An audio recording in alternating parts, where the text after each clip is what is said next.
because you mentioned that earlier. It's a topic I wanted to talk about, which was you don't need as much when you retire. But the data shows that with inflation, and I mean, we could talk about the way that housing cost is at an all-time high. So when we were 20 years old and starting families in our 20s, the average house in my town was 120, 140,000. And that's a nice size home. I mean, we're not talking anything crazy. We're talking 2,000 square feet, right? Now that same average starter house, we've got a house right up the street, a couple houses down, and that it's probably the smallest house on the block. Three bedroom, two bath, maybe 1,600 square foot, no basement, 350,000. So when we're thinking about people say, well, I don't need as much when I retire. Do you understand, to your point you just made, that the way that costs are going up, you're going to need more when you retire? It's not going to be the same as when it was when you were 20, 30, 40, 50, 60. When you retire, costs are going to be at an all-time high. How do I know that? Because historically, costs continue to go up. Not only that, but it goes against the data with the younger generation, like our children. If your son who graduates from college this year decides that he's going to go out and buy his first starter home, do you think his job, whatever he's going to be doing, unless he has a substantial internship, somebody puts him in the door making six figures immediately, or he just has a degree, which is a very small percentage of the population, that can walk into a six-figure job coming out of college or at 24, 25 years old, uh, they're not going to be able to purchase homes. The data shows that most first-time home buyers in their 20s are getting assistance from their parents. So if the data shows that life is getting more expensive, everything's going up, and you as a parent are going to have to help your child a lot more than previous generations, you can't live on the concept or prepare for a world where my expenses are going to be lower and I'm going to lose income, so it's not going to matter. I need less to live on when I retire. Which you mentioned this, of course. There's six people in my house, one income. Do you think when my kids move out, I'm not going to need less money? I already It's told them gonna all, like when you guys move out, I'll get a probably think raise. I'm ridiculously rich, all the money I Yeah. spend on you guys. But that's beyond the fact. The fact is this mentality of you don't need as much in retirement. What do you think about that? That you don't need as much in retirement. That's what people say. Well, I would make this claim. If you go on vacation and you're not working because you're on vacation, do you spend more or less money when you're on that trip? More. Isn't that what retirement is, pretty much? I'm not saying you're going to spend like that all the time when you retire, but don't tell me that people are going to retire and the goal is I'm going to retire and sit on the couch for the rest of my life. There's some people that want to do that, by the way, which is fine. Yeah. To each their own. But there's the vast majority of us want to do something, whether it's going to play golf all the time or whatever it is. All these things cost money. If you want to travel, if you want to do certain things, it's expensive. So are more people going to be restricted to their home because they don't have enough money? Not by choice, by the way. If that's your choice, that's different. But I'm telling you, I don't think the most people want that as a retirement. I don't. Now, does that mean, do I think people want to have less restrictions in terms of I don't have to get up at this time and then be able to leave at this because I have to be somewhere in terms of work? Can I sleep in? Can I do these kind of things? Do you want to be lazier? Sure. But I know my parents, my wife's parents, they don't get up at 10, 11 o'clock in the morning. They get up at 6 o'clock in the morning still. It's just a clock, because your body gets adjusted to that. But at the same time, they're not always just sitting around either. If you have grandkids, they want to go do things. They're participating with the grandkids. They're doing certain things like that. So I just don't believe most people want to be restricted and confined to their home when they retire. So as a result, money is going to be spent to some capacity. So in terms of needing less, I, I just don't see it. I see it with my own family, in terms of those that are retired. Um, it's the world we're in is not the same. We talk about this quite often. Excuse me, the not having a pension, we're in the first position right now of those retiring that don't have pensions. This is the beginning phase of it. I don't know that it's going very well because there's a strong issue with the cost of living that's changed. It's gone up. Technology makes things more expensive. Um, I just think I don't know. You start seeing where people need less money. I think people need more. Well, and I mean, we mentioned this with tax changes, but also with healthcare reform and healthcare changes. I mean, that is a constant conversation, and who knows what that's going to be. But I'm telling you, you mentioned it earlier, talking about your uncle or your uncle's wife who's in a nursing home and has been there for 8 years. You are setting yourself up for disaster financially just off of medical reasons if you think that you need less in retirement. I mean, it's just I don't understand that mentality living in the day that we are. And again, we're being taught by a generation that didn't have to worry about that. To your point, Yes. And um, there's a major disconnect with that. They don't understand it.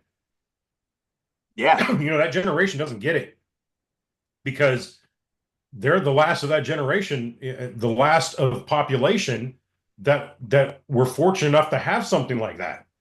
Those that are having to build their own pension and build their own retirement, this is a constant battle and a constant struggle to have to figure this out. Man, I'm telling you, you rewind back, you were talking about it earlier. Starting off, coming out of college, I was making $18,000 a year. 18,000. We're not talking the 1950s, by the way. right, We're the 18,000 dollars a year. That's all I was making. Now, I was living with my parents at the time. I was engaged. When my wife finished school, she's 2 years younger than me. She finished school. She moved down where I was living. We got an apartment.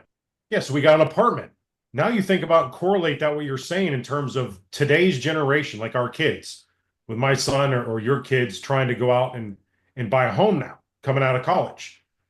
You know, we had to when we started renting a house, we rented an apartment.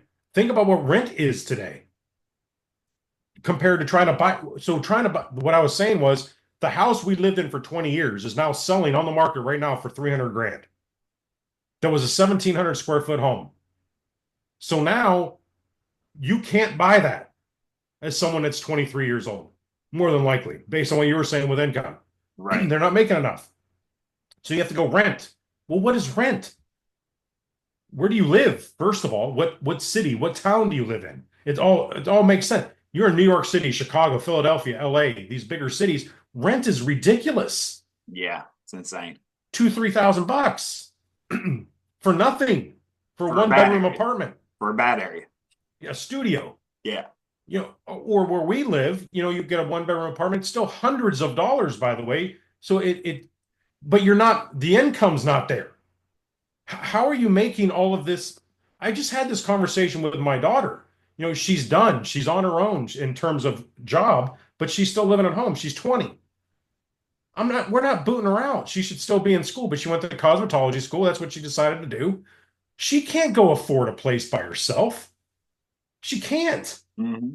It's impossible. So save money, learn, and this is what I'm trying to make sure they understand. You have to learn things. The world is not free. Hmm. You know, you have a car, insurance, gas, the maintenance on a vehicle.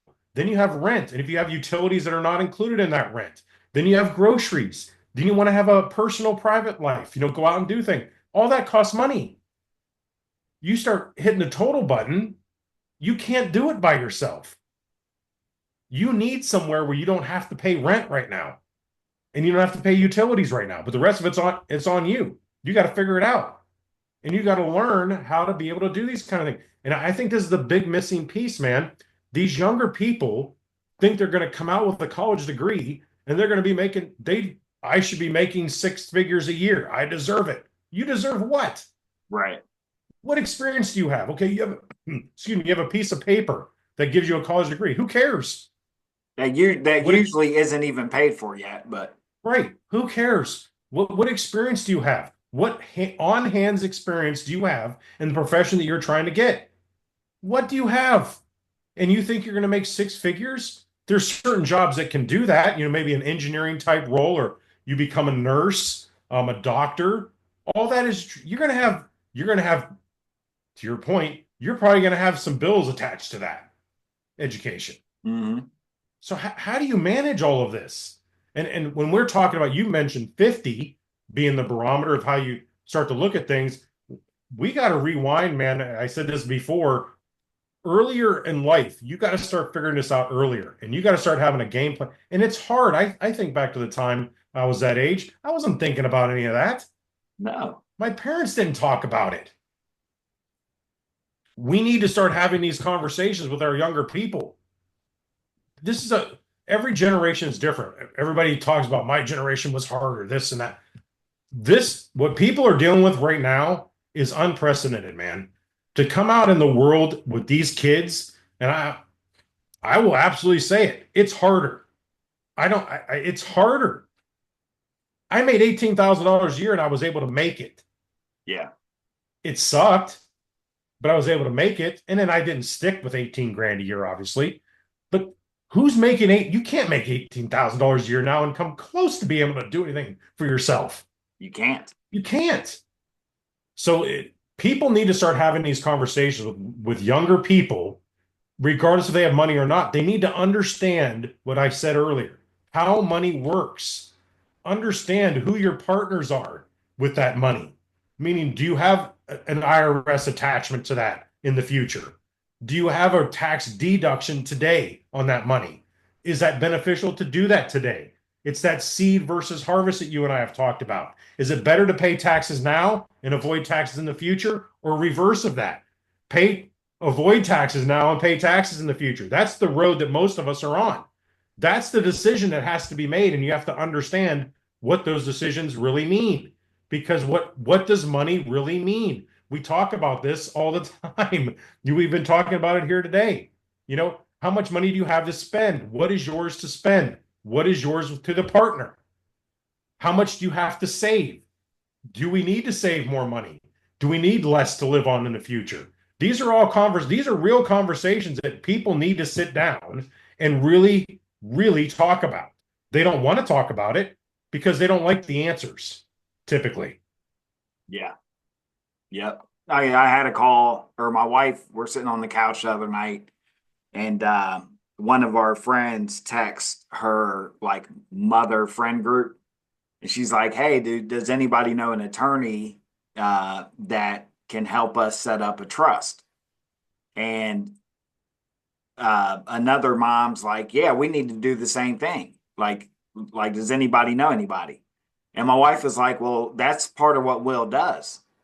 He actually has a company that sets up trust, and he can help you do it. You want me to have him reach out? And they're like, no, we were mainly just looking for information, you know?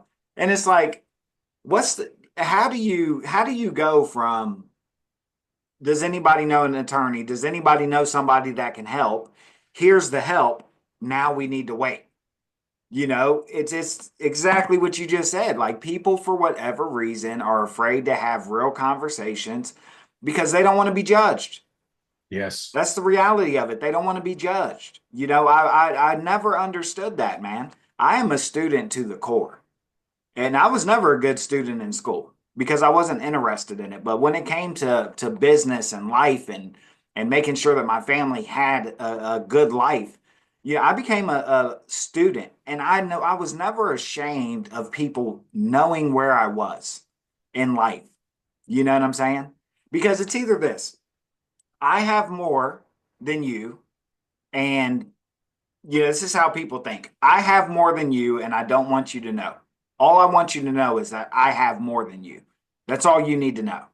Or I have less than you, and I'm ashamed, right? My mentality was if I have more, I want to teach you how to get more. If I have less, I want to know what you know. And the first thing I'm going to tell you is I have less than you. How do you have what you have? I've done that my whole business life. I did it to you when we first met. What do you tell me what you know about this? I need to know everything that you know, right?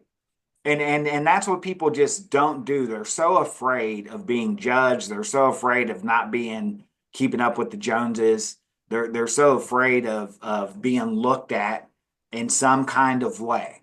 And I tell my kids this all the time, and this is the number one thing people have to understand.